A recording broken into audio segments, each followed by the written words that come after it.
Ser podcast.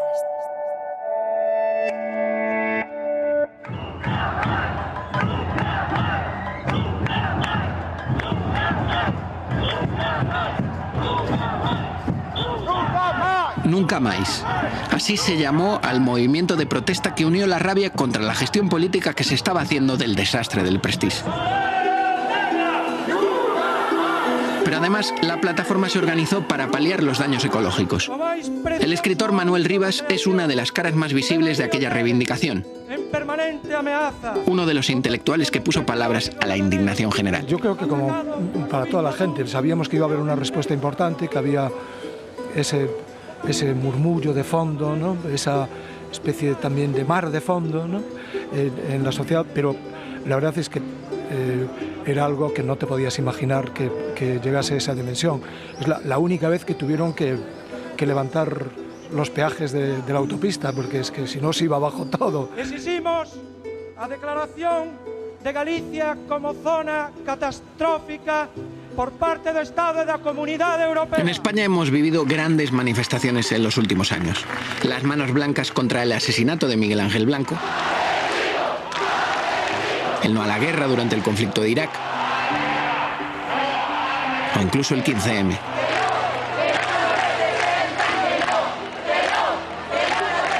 Nunca más fue el primer gran movimiento social que protestó en favor del medio ambiente. La primera vez que el ecologismo cogió la pancarta y se sumó a la denuncia política. Yo voy a Madrid porque tengo tanta rabia dentro que me da para ir a Madrid y para ir a China si hace falta. Necesito descargar todo lo que han visto mis ojos y lo que he olido al ver todas mis playas y mi costa negra. Por eso voy a Madrid a gritar, a que me oigan, nada más. Fue el grito incontenible de una sociedad harta de las mentiras de los dirigentes políticos. Un barco ha tenido un accidente y se ha partido por la mitad. Señor Aznar, movilice todos los efectivos de este país para salvar las Rías Bajas y las zonas que tienen una gran riqueza para el futuro de Galicia y el presente. ¡Y hágalo ya! No es la primera vez que pasa. Aquí, cuando se produjo la catástrofe del Exxon Valdez, nadie le imputó una responsabilidad al presidente de los Estados Unidos. Manteño que cometimos ingenuidades, que infravaloramos que eso podía ser utilizado políticamente. Non contamos con que iba a ser un ano electoral e a deslealtade da oposición iba a ser tan grande, ¿no? El Prestige ya es historia, mejor dicho, prehistoria. Y lo siento por los que hicieron que con eso iban a hacer historia. Episodio 3. La gestión. Claro, si yo pongo los micrófonos ahí, no. ¿Dónde te quedas tú sentado? A gusto del cliente. ¿Queréis un café? No, gracias, yo estoy bien. Acabo de tomar acabo de desayunar, gracias. Bueno, como ya tenía alguna experiencia previa, rápidamente, nosotros teníamos servicio 24 horas, o sea que a mí me llaman, creo que fue pues, de madrugada, ¿no? A quien escuchamos es a Enrique López Veiga. En 2002 era consellero de Pesca y Asuntos Marítimos en el gobierno de la Xunta de Galicia que presidía Manuel Fraga. Miembro del Partido Popular desde la transición, ha sido casi todo en el PP, desde eurodiputado hasta senador. Para un congreso, creo que era en Canarias que había, y les tuve que decir que cancelaran eso, que teníamos un riesgo muy serio de marea negra, ¿no? Nos recibe en su casa de Gondomar. A través de él conoceremos la gestión política del accidente del Prestige. Una gestión que se recuerda con polémica, por los retrasos en la toma de decisiones y por tratar de minimizar la tragedia en todas y cada una de las declaraciones públicas y ruedas de prensa que se dieron aquellos días. Al principio el barco se está hundiendo a 145 millas de las Islas Cíes, es decir, aproximadamente unos 270 kilómetros de las Islas Cíes. Titanic lleva cerca de 100 años hundido y allí sigue el casco. No se ha producido a esa distancia, repito, 260-270 kilómetros de las Islas Cíes, ningún nuevo vertido. No hay nada que indique que estos estudios técnicos están equivocados. El Partido Popular siempre ha sido una familia política unida, sin críticas de puertas para afuera. Pero como escucharemos en este episodio, 20 años dan para repensar y admitir fallos que hasta ahora no se habían reconocido. Pues a mí no me cuesta ningún trabajo reconocer que no somos perfectos. Esta historia tiene muchos nombres propios, desde el presidente del gobierno, José María Aznar, al que fuera portavoz, Mariano Rajoy, pero ninguno de ellos ha querido participar en este documental. Y bueno, pues dijimos que iba a haber una marea negra. Entonces lo primero que hicimos fue reunirnos en el gobierno, yo creo que a las 7 de la mañana, cuando vimos que la cosa se ponía fea al día siguiente, ¿no? Nos reunimos y empezamos a pensar en lo que a nosotros nos tocaba. Hay que entender bien las competencias y no es para escapar, porque yo siempre he defendido el alejamiento, o sea que no es por... Lo he defendido, me pareció la menos peor de las soluciones, ¿no? Lo primero que pensamos es, esto probablemente parta, como casi todos, como partió el Marejeo, todos por este tipo de embarcaciones. Sabíamos que era un barco subestándar, enseguida nos enteramos. Y dijimos, bueno, pues esto hay que prepararse contra una marea negra. Mientras el gobierno gallego se reunía, sobre el terreno el desconcierto es mayor. El chapapote está frente a sus casas y ahí es donde el discurso oficial de que todo estaba controlado comienza a romperse. Pese a todo, algunos como Alberto Blanco, antiguo alcalde de Muxía y también del Partido Popular, compartían la visión de López Veiga. Sí, efectivamente, pero desde luego tengo que decir en honor a la verdad que la Xunta se volcó. 2 o 3 días ya la Xunta retomó, ella se hizo cargo del protocolo a seguir con respecto a los voluntarios y con respecto a la limpieza. Pero no todos piensan lo mismo. Lejos de allí, el que era su compañero de partido entonces, Tomás Barreiro, alcalde de Bueu, recuerda la situación como caótica. Los primeros días totalmente. Después sí, después en exceso había todo.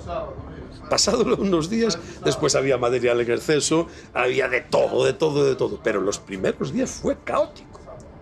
Había que estar, yo siempre lo digo, hay que estar en el meollo, hay que manchar las manos, había que salir fuera, había que estar aquí acojonado, lo que había en los muelles todos los días, que era mierda total que nos llegaba hasta la cabeza. No hay absolutamente nadie que coordine. Medio Ambiente, que estuvo hasta este fin de semana coordinando las tareas, que son al fin y al cabo los que cobran y los que saben pues moverse en el terreno, resulta que una decisión política los retoma a su casa, que se vayan para casa, que ellos aquí no pintan nada. Es decir, los que estamos aquí, lo que están viendo aquí, esta marea de amarillitos, de chinos, que no somos otra cosa, sin coordinación de ningún tipo. Nadie nos está coordinando, nadie nos dice lo que tenemos que hacer, qué es lo que hay que limpiar, porque aquí echa un vistazo a ver qué coño limpias aquí. La primera decisión que complicó aquella gestión política del accidente fue alejar el barco. Y López Veiga, 20 años después, lo sigue teniendo claro. ¿Nosotros qué teníamos que hacer? O sea, sabemos que hay 2 efectos, la intensidad de un derrame o la dispersión, ¿no? Si te lo llevas lejos de costa, lo normal es que la dispersión, bueno, sí, afecta más kilómetros de costa, pero no afecta de la manera tan intensa como puede hacer pues, que toda esa cantidad se derrame en las rías de Galicia.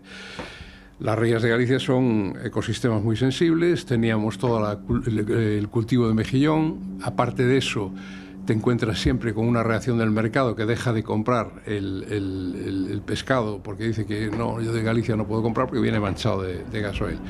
Entonces tuvimos que tomar esa decisión y a mí me pareció bien que lo remolcaran hacia afuera y que se llevaran el barco por ahí. Las alternativas, más allá de la que ya comentamos de bombardear el buque, eran 1. Acogerlo en alguno de los puertos cercanos para, una vez allí, rodear y aislar a la embarcación e intentar reparar el barco. 2. Transferir la carga a otro buque. O 3. Simplemente acercar el barco a la costa para controlar, en la medida de lo posible, que la carga no se expandiera. El tamaño del barco hizo que esta última opción fuera extremadamente complicada y se desechara como idea. Si eles falan con nos... A pesar de todo esto, el alcalde de Corcubión, Rafael Mouzo, nos contó cómo él ofreció el puerto de su localidad, pero nadie aceptó la propuesta. E Dumbría e Carnota, si falan con nos e nos xuntamos o alcalde para valorar, pois terán o barco pa aquí para trasvasar. Desde Bueu, su alcalde cree que aquella decisión fue equivocada porque se tomó muy lejos de allí. Desde Madrid es muy fácil dirigir, no, que se embarquen en un remolcador, se acerquen a ese barco o a ese problema X y que lo vivan allí en directo y digan, ahora vamos a tomar decisiones aquí. Ahora, desde tierra es muy fácil, ¿no? Es facilísimo. Desde tierra todos somos técnicos y todos sabemos la hostia, pero hay que estar allí.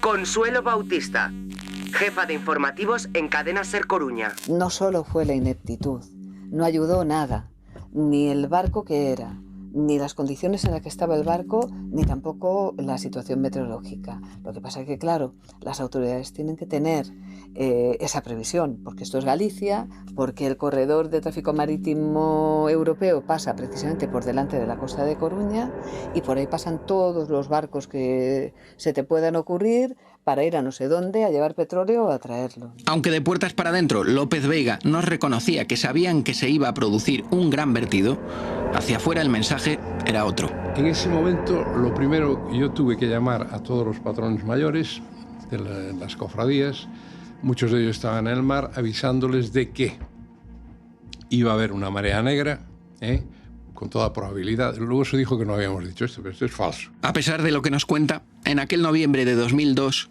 el conselleiro aseguraba que no había marea negra. Tranquilidad porque o que tivemos rozado foi bastante serio, non?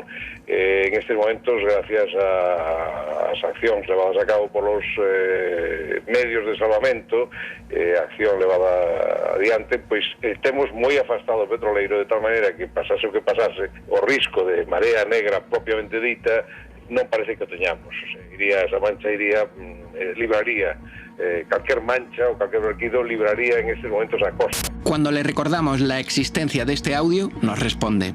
No, pero hay audios de Arias Cañete. Pues yo creo que afortunadamente la rápida actuación de las autoridades españolas que han permitido remolcarlo hasta distancias muy lejanas de la costa y controlar los vertidos hace que no temamos por una catástrofe ecológica como ha ocurrido en épocas anteriores. Incluso usted en su momento diciendo que se ha evitado una marea negra y que el día 15 Arias Cañete dice no va a haber una marea negra. Eso es que no estaba bien informado.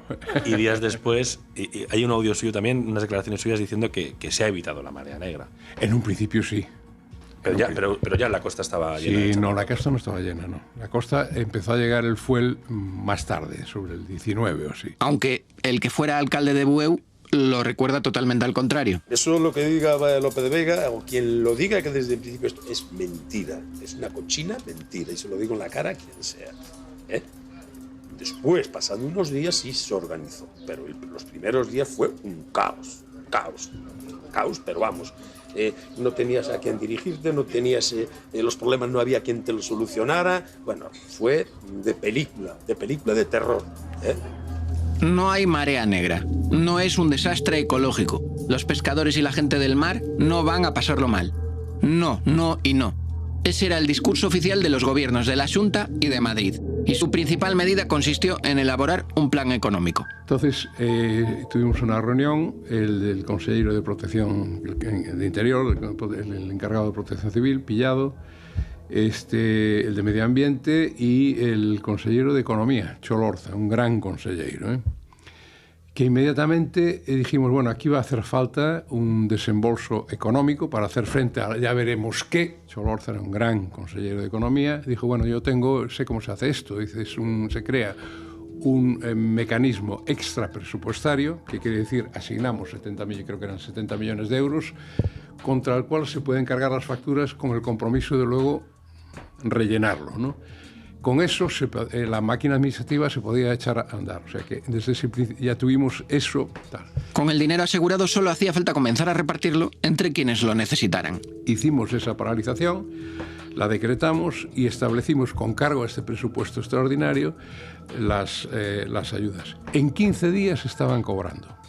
15 días. Los de La Palma aún no han cobrado, 15 días. O sea, y eso se ve ahí, está todo documentado.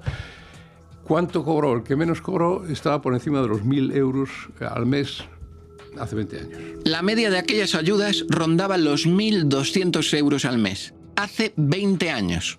Una suma que podría servir para tranquilizar a los pescadores que lo habían perdido todo. Pero tampoco el reparto de las ayudas estuvo exento de polémica. El dinero entregado por la Xunta, que parecía caído del cielo, dio lugar a algo muy nuestro, que nos recordaba el fotógrafo Surso Lobato. La picaresca. También, y yo creo que es el momento ahora de reflejarlo, también hay que reconocer que hubo mucha picaresca.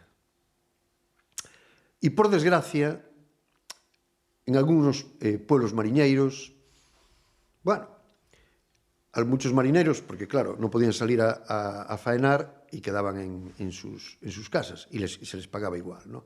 Entonces, aunque eran excepciones, pero más que uno dijo, ojalá venga muchos Prestige, porque así cobramos e non traballamos. Bueno, indignante. Pero tamén hai que testimoniarlo, indignante. Ves aquí en Finisterre, esto es una maravilla. Ya están deseando que venga otro. Porque los políticos nos compraron. Sí, fue así. Nos compraron con dinero. Claramente, además. Te dan un sueldo. Sin trabajar, tú quieres trabajar. No quieres trabajar. La gente tiene que comer. Y si verdaderamente no puedes ingresar y te llega la ayuda pública rápido, como llegó, la verdad, pues naturalmente te sosiegas. Al principio todos protestábamos porque no podíamos ir a trabajar, pero tampoco recibíamos ninguna ayuda. Ahí estaba todo el mundo protestando porque tenía miedo a su futuro. Pero después, a la semana, ya nos encasquetaron 1.200 euros a cada mariscador, cada marinero. Ya no tienes esa urgencia. Y sí pasó. Cobras todos los meses ya anticipado, estás en cama, sales de fiesta, ¿qué problema tienes? Ahí fue para que nos calláramos todos y no protestáramos. Ahí fue cuando ellos también dijeron, bueno, ahora ya los tenemos comprados, entonces ahora vamos a decir lo contrario de que hay una marea negra, vamos a decir que hay unos pequeños hilillos. De hecho, en las siguientes elecciones municipales, por ejemplo en Muxía, siguió ganando el Partido Popular. Porque os mariñeiros non teñen material para traballar aquí. Esto é unha vergoña. La culpa de todo esto la tiene Fraga. Tenemos una catástrofe muy grande aquí y él anda de casa por Madrid. O petróleo é unha putada porque nos está contaminando todo o marisco. Que queremos limpiar y que no llegue a nuestras rías el fuel y no tenemos ningún medio.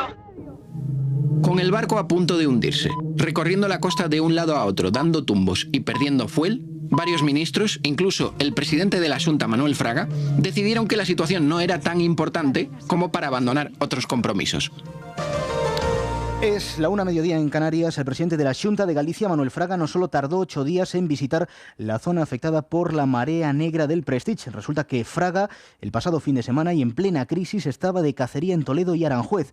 La oposición anuncia ya que pedirá explicaciones en Radio Galicia. Jaime López. Según fuentes consultadas por la SER, el presidente de la Xunta estuvo de cacería el pasado fin de semana en Toledo y en Aranjuez y pernoctó la noche del sábado al domingo en un lujoso hotel de Madrid. Yo estuve toda la mañana del sábado en la oficina hasta muy tarde. Y después decidí tener una conversación extensa y tranquila con la secretaria general de Pesca, que resulta que es mi hija, con la que me reuní en Madrid. La puñetera cacería, esta que sí hizo mucho daño. Yo, era un viernes, Fraga me dice, mire, yo me voy a ir, tengo este compromiso para ir a la cacería. Usted era, en aquel momento solo estaban llegando, no llegaban grandes cantidades de fuel, ¿no? Eran cantidades pequeñas, en fin, después hay todo lo de las barreras y todo esto, que no daban el aspecto de una marea negra, que es por eso dijimos esas cosas. Al principio parecía que se había evitado, luego no. Bien, entonces él me dice eso, dice, yo tenía este compromiso, dice, de todas maneras, usted me avisa, si la cosa empeora, me llama y vuelve. Y así fue. Y al día siguiente, por la mañana, estuve efectivamente con unos amigos a los que dejé tirados, porque yo no podía quedarme a la cacería, pero de los cuales uno, el presidente de la Cámara de Comercio de Madrid, pues es además uno de los principales expertos en transporte de hidrocarburos, y hablé con él. Y nada, y me viene sin comer para estar de vuelta. Y que es sencillamente una patraña. Yo, el sábado, o sea, esto fue el viernes, él se fue. El sábado, yo fui a Malpica, me acuerdo muy bien, y yo ya veo que ya viene, era una capa de chocolate aquello lo que había. Entonces yo rápidamente llamo a don Manuel, y dice, esto está ya, ahora sí, ahora ya es una marea negra en toda regla. Y dice, véngase usted, en fin, dice, yo me vuelvo ahora mismo. Y así lo hizo. Es que el sábado por la noche estaba de vuelta. Digo, lo que pasó es que no sé por qué no habló claro. Yo no era quien para enmendarle la plana, porque ya bastante tenía, y me decían, usted mintió. Y dije, yo no mentí. Yo dije que el viernes estaba aquí y el sábado por la tarde estaba aquí. Claro, yo sabía lo que había. Lo que más mejoró es que había otros 2 conselleiros allí que luego quisieron hacer de redentores de la patria, que también estaban ahí, y eso no volvieron. Y entre ellos era el del medio ambiente y el de la Cotop. Esos conselleiros que la acompañaban eran Carlos del Álamo, conselleiro de Medio Ambiente, y Xosé Cuíña, conselleiro de Política Territorial y Obras Públicas y número 2 de Fraga. Cuíña sería uno de los pocos políticos que sufrió las consecuencias de aquella gestión. Bueno, pues esta es la información que, como ustedes pueden suponer, está causando un enorme revuelo. El 16 de enero de 2003, la cadena SER publicó que una empresa vinculada a su familia vendió miles de trajes de agua y palas de limpieza tanto a la empresa pública Traxa como a la Xunta de Galicia por valor de 40.000 euros. Le costó la dimisión. Casualidades de la vida, aquello supuso la vuelta a la política gallega de Alberto Núñez Feijóo, que por entonces dirigía Correos. Acabó siendo presidente de la Xunta y actualmente es el líder del Partido Popular. Hay otros nombres que nos recuerda López Veiga en su casa. Esos políticos menos mediáticos que suelen estar más cerca de los despachos, pero que también jugaron su papel en esta historia. Solorza y el consejero de Presidencia, que Pillado, que era el encargado de Protección Civil. Claro, eran los tres que estábamos, uno en la recámara, bueno, y todo mi equipo, hay que reconocer, toda la que soy consellera de Pesca, era una directora general, estuvo en las playas, o sea, eso... Que no tenía ni idea. La Consejería de Pesca... Mira, es triste, y no pongo el nombre, ya llevábamos aproximadamente unos 10 días. Y una señora con cargo político me llega una tarde aquí al muelle, a esa entrada de ese muelle, con una, nunca se me olvidará, era un día de invierno, de lluvia, unas botitas blancas, una gabardina chulísima, muy bien vestida, y le dije, mira, te voy a pedir un favor, no sigas, porque te van a llenar de chapapote. Porque la conocía, claro. O sea, no apareciste por aquí para nada. Y ahora apareces vestida para ir a un desfile de modelos. Por favor, marcha. No le gustó nada. Dije yo, por favor, marcha. Y eran de mi partido, que yo no... Yo fui un alcalde del PP como podía ser de otro partido. Pero el tema era involucrarse en aquello, vivirlo. Aunque López Veiga en un principio no quiere hablar de los grandes responsables tanto de su partido como del gobierno, poco a poco, con el paso de la conversación, deja caer algunos nombres. Pero hay una persona sobre la que el exconsellero carga todas sus iras. El responsable número 1, el culpable y diana de la mala gestión. Quien yo creo que no se portó bien fue el ministro de Álvarez Cascos. No, yo lo digo sinceramente, o sea, es que yo no tengo... Entonces me tuve que callar, porque no puedes... la Biblia dice que una casa dividida no prevalecerá, o sea, no puedes en medio de la batalla ponerte a discutir entre... Pero fue infumable que no apareciera por aquí. Estuvo Jaume Matas, que le tengo a pesar de lamento muchísimo los problemas que ha tenido, pero estuvo siempre a pie de playa. Estuvo Mariano Rajoy, día sí día también, fue la cara del gobierno aquí. Arias Cañete, que a pesar de este chascarrillo de estas cosas, no nos falló, y además siempre estuvo detrás. Yo tenía interlocución directa con todos ellos, pero bueno, no me gustó. Lo de Álvarez Cascos no lo dije en una entrevista en ABC, una vez que me preguntaron, ¿y no ha hablado usted con Álvarez Cascos? Y dije, no. Hay unas conversaciones de la torre de control muy interesantes, donde se ve claramente que hay un responsable muy alto, que debía ser Álvarez Cascos en todo caso, que fue el que mandó precisamente a alejar el barco ahí. O sea, eso sí que lo tenían. Según avanza la conversación, López Veiga va asumiendo algunas críticas a la labor de su gobierno. Yo quise que Fraga viniera el lunes siguiente a la puñetera cacería esta. Dije, véngase usted, porque la gente dice, no, porque estamos discutiendo los presupuestos, creo que eran, y dijo, no, mi sitio está en el Parlamento, ya está usted ahí y tal, y tal. Entonces le echaron en cara que no había ido, ¿no? Porque no quería que le echaran la acusaran de la misma manera. Que decía que debía el hecho es que bañarme como en Palomares, que por certo houve que botarlle alguna cousa para bañarse ali naquele momento. Pero eu lle voto que seja necesario, porque sei que eu voto a mar, o mellor agarro un catarro, non posso ir traballando, me mancho un pouco e non aparto a marea. Fraga no acudió a la costa llena de chapapote en los primeros días porque no quería someterse a las críticas de los vecinos. 20 años después se reconocen cosas que en su momento eran inasumibles. Puede ser, sí, bueno, facilitado por algunos errores, sí, por supuesto, claro. Nunca las cosas pasan por tal. Sí, esto, sobre todo por inicialmente la sensación de distancia, y vuelvo a decir, cuando el responsable del gobierno, Álvarez Cascos, no aparece por aquí, digo, oiga, ¿esto qué es, no? En aquel momento, la división interna del PP en Galicia era un secreto a voces, como recordaba el periodista Suso Lobato. El gobierno de la Xunta, de Manuel Fraga Iribarne, que era del mismo partido que el gobierno central, veía las cosas de otra manera. Veía las cosas de otra manera porque estaba aquí, sobre el terreno. Y estaban muy preocupados con todo este movimiento, porque claro, eso para ellos iba a tener un coste.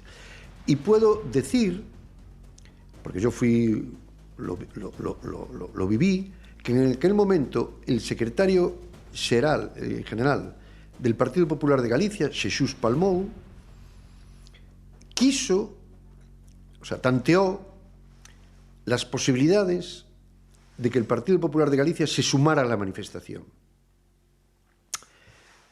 Lo sé porque Xesús Palmou me pidió el teléfono de Manuel Rivas para hablar con Manuel Rivas y negociar ese aspecto. Pero si estamos hablando de críticas, aquella Galicia del chapapote. Salen unos pequeños hilitos. Del pescador y la mariscadora. Cuando empezaron a llegar las gaviotas todas negras. Era horrible. Limpar que cada día chiriña máis. De los voluntarios. Era un espectáculo desolador. Somos voluntarios, no suicidas. De las imágenes de los pájaros llenos de fuel. Dio lugar, casi de manera natural, a lo que más teme cualquier gobierno, sea del color político que sea.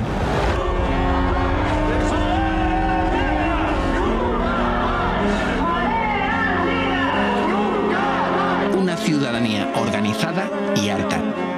Convocados aquí dunha maneira libre e unitaria, conservades ese tesouro, libre e unitaria, en marea cívica fronte á marea negra do Prestige. Nunca Máis fue el movimiento que en poco tiempo encauzó la rabia y el hartazgo general de aquellos días.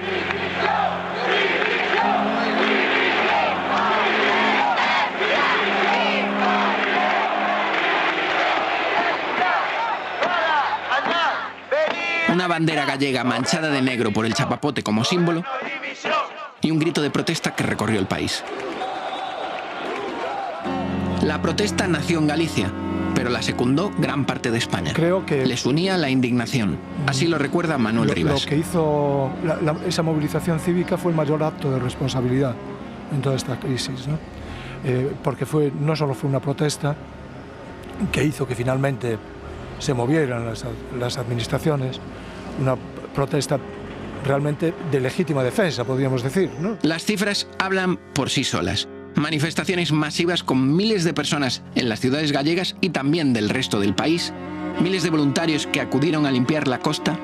Todavía hoy es difícil de explicar ese éxito en la movilización. ¿Y por qué tanta gente participó en las manifestaciones? ¿Por qué tanta gente se fue a la costa?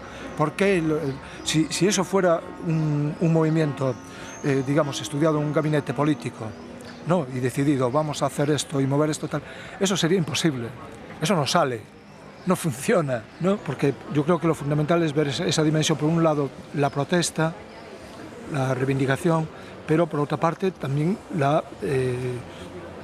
el estar en la costa, en el terreno, implicándose con el propio cuerpo, ¿no? Y en comunidad hacer ese trabajo que también forma parte de la tradición campesina y marinera de Galicia, que es, digamos, o trabajo en man común, ¿no?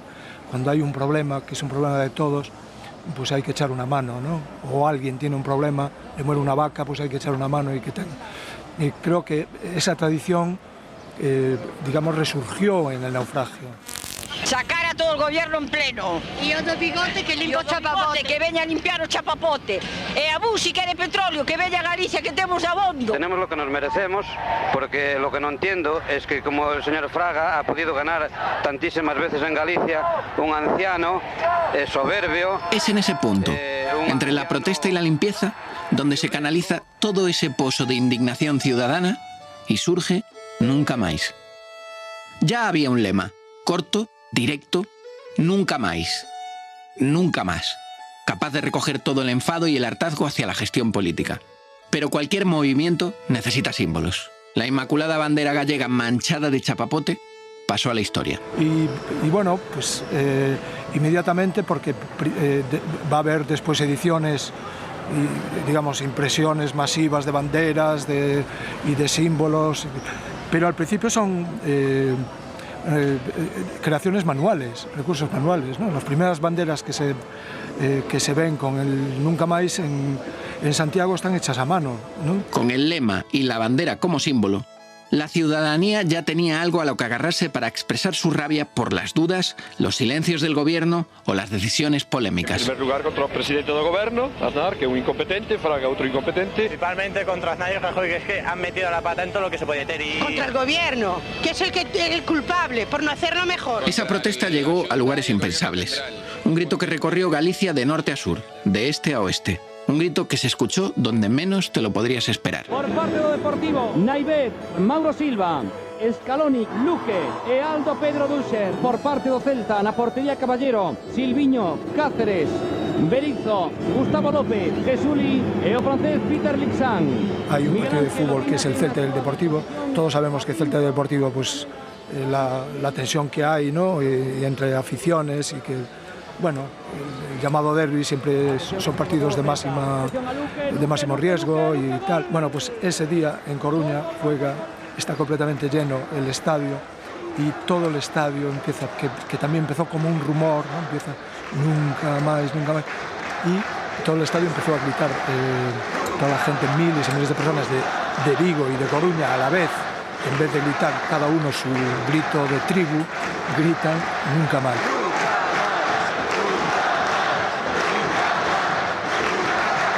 Se sienten parte de una comunidad, ¿no? que yo creo que está expresando la dignidad de una sociedad, ¿no? Todo acto de protesta tiene un día clave, un día marcado en el calendario para mostrar cómo de grande es tu movimiento, para decirle a los dirigentes políticos que no sois pocos.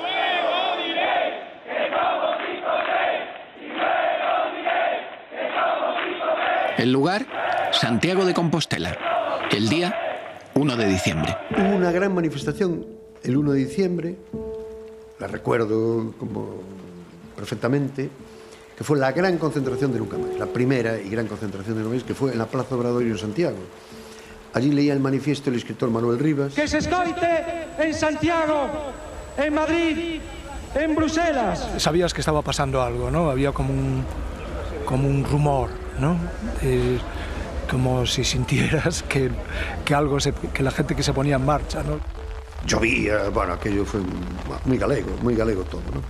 Más como una manifestación era una panorámica de paraguas. Que se escoite ali onde se teña que escoitar. Galicia encarraose a humanidade sensible. Para mí esa noche, bueno, la propia noche estuve trabajando, digamos, fue cuando escribí la parte final, esta que utilizando, me pareció que había también que hablar de forma, eso, evitando lo convencional y hablar de lo que estaba ocurriendo con el propio lenguaje de lo que estaba ocurriendo, entonces utilizando el Código Internacional del Mar.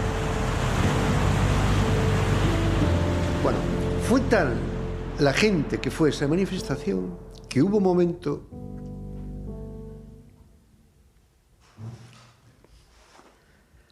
es que a mí me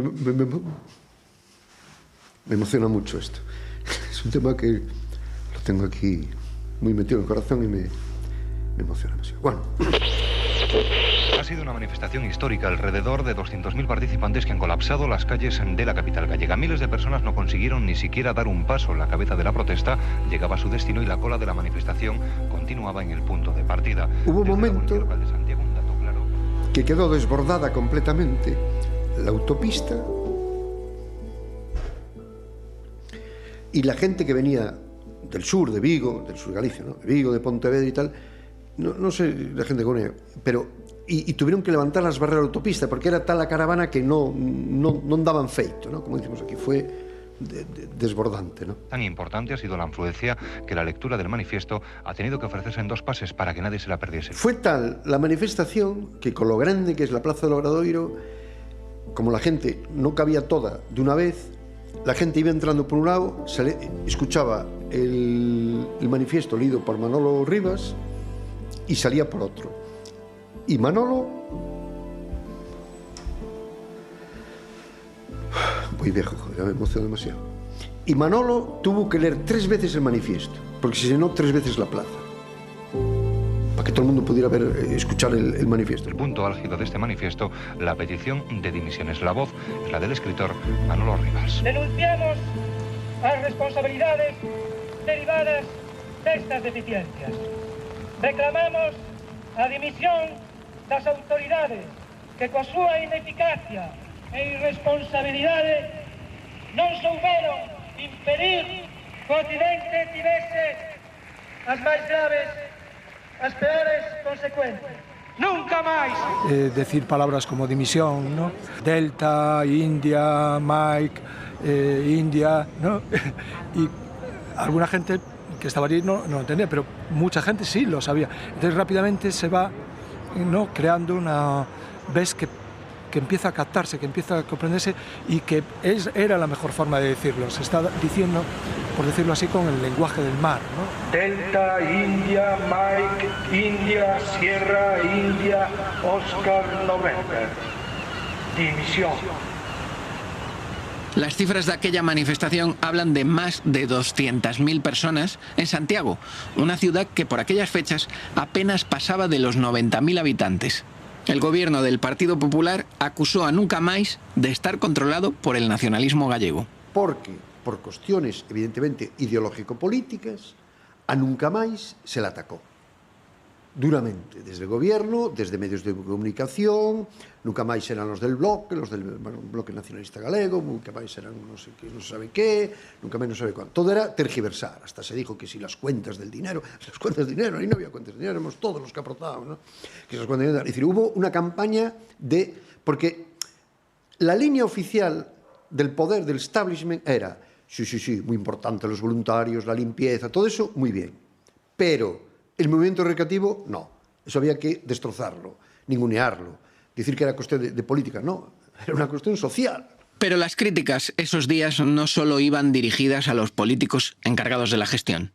Algunos medios de comunicación también fueron objetivo del enfado de la ciudadanía, como recuerda Lola, que no solo estuvo limpiando chapapote, sino que participó en la protesta. Me acuerdo concretamente de una mujer que salía con su traje, el mono blanco, pues completamente manchado, y que estaba muy enfadada y estaba dirigiéndose a los periodistas de la radiotelevisión española, diciéndoles que eran unos manipuladores, que no estaban contando la verdad y que enfocaran cómo estaba aquella plaza y aquel coído, ¿no?, para mostrarlo, porque realmente, o sea, andaban con paños calientes, ¿no?, con la información que estaban dando. Consuelo Bautista, compañera de la cadena SER de A Coruña, recuerda cómo lo vivió ella en la redacción aquellos días. Los periodistas de la cadena SER concretamente no sentimos, al menos yo, no sentí esa presión. Quizás sí el director de la emisora, pero no nosotros directamente, porque trabajamos con bastante libertad. Yo me sentí muy cómoda trabajando en aquel momento, aunque estaba bastante indignada. Y un periodista debe intentar distanciarse de la información, pero me era muy complicado porque estaban pasando cosas que eran muy graves y que iban a tener mucha incidencia en nuestra vida, y se estaba diciendo que no estaba pasando nada. A mí así, de una forma tan profunda y tan descarada, no me había pasado nunca.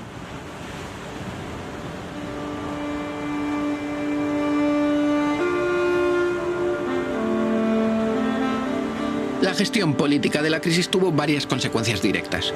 La primera. Parece muy importante que los gobiernos europeos no estemos dispuestos a aceptar que puedan existir transportes irresponsables. El gobierno de José María Aznar aprobó en Consejo de Ministros el 13 de diciembre de 2002, un mes después del accidente, la prohibición del transporte por las costas españolas de mercancías peligrosas como fuel pesado, alquitrán, betún asfáltico o petróleo crudo pesado en barcos de casco único, como era el caso del Prestige.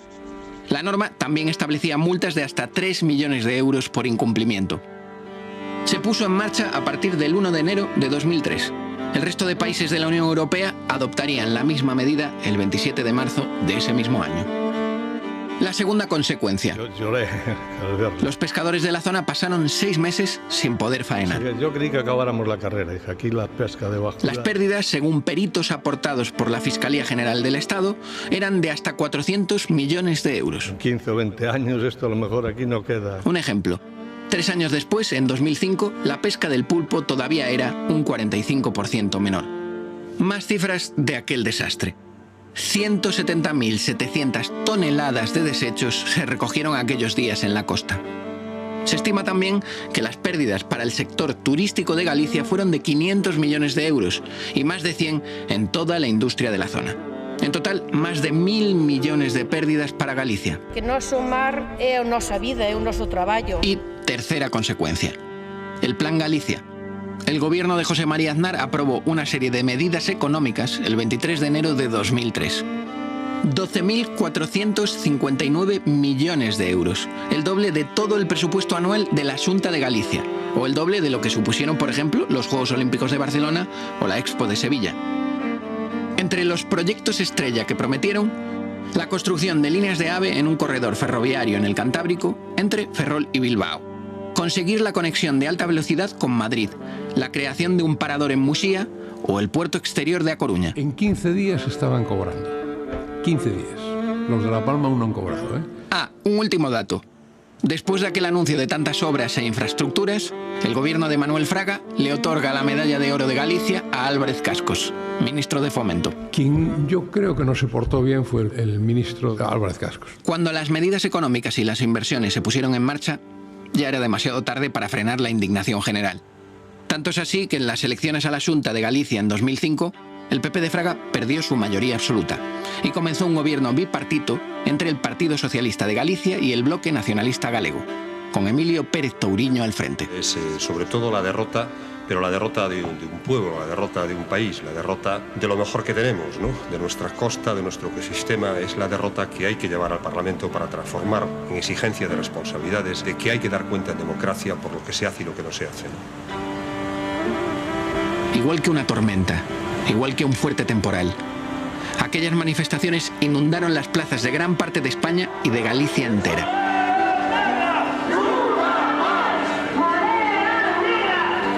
Nunca Máis fue uno de los movimientos ciudadanos más importantes de este país en los últimos 20 años. Supuso el despertar político de toda una generación y hoy en día la resaca de aquella marea de protestas, sus ecos, aún resuenan en muchas manifestaciones.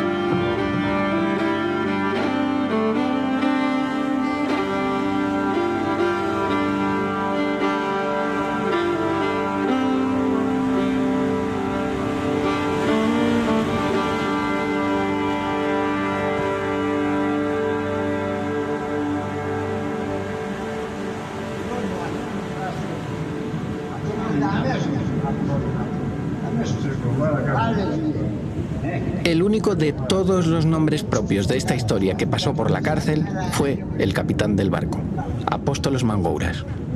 Ingresó el 17 de noviembre de 2002 en el centro penitenciario de máxima seguridad de Teixeiro, acusado de un delito ecológico y de desobediencia a las autoridades marítimas. Pasó sus 68 cumpleaños en prisión y no salió de allí hasta el 7 de febrero de 2003, gracias a que los armadores del buque pagaron la fianza de 3 millones de euros que le había fijado el juzgado de Corcubión. El capitán vivió 21 meses en Barcelona bajo libertad vigilada y durante casi una década tuvo que presentarse cada 15 días ante la policía griega. Apóstolos Ioannis Mangouras. Nicolás Argyropoulos. Fue uno de los 3 José Luis López Sors González, que se sentó en el banquillo de los acusados junto a José Luis López Sors, director general de la Marina Mercante, y Nicolaos Argyropoulos, jefe de máquinas del Prestige. Decidimos. En el siguiente episodio conoceremos los entresijos de aquel proceso judicial que tardó más de 10 años en resolverse. Όχι, αλλά λέω τα πάτια και τα λάθη μας. Τα ζώα παίρνουν λεπτά. Δεν είμαστε ζώα. Όχι έχουν τίποτα κακό τα ζώα. A Mangouras nunca hemos podido escucharle salvo en el juicio. Nosotros hemos ido a buscarle. Chapapote, la mancha del Prestige. Chapapote, la mancha del Prestige es un documental de Ser Podcast. Guión y producción, Manu Tomillo. Narración, Manuel Burque. Realización, Roberto García. Asistente de producción, Gema Jiménez. Redes, Mariola Sarrió. Dirección, Ana Alonso. Con la colaboración de las emisoras en Galicia y el servicio de documentación de la cadena SER. Cadena SER. La radio.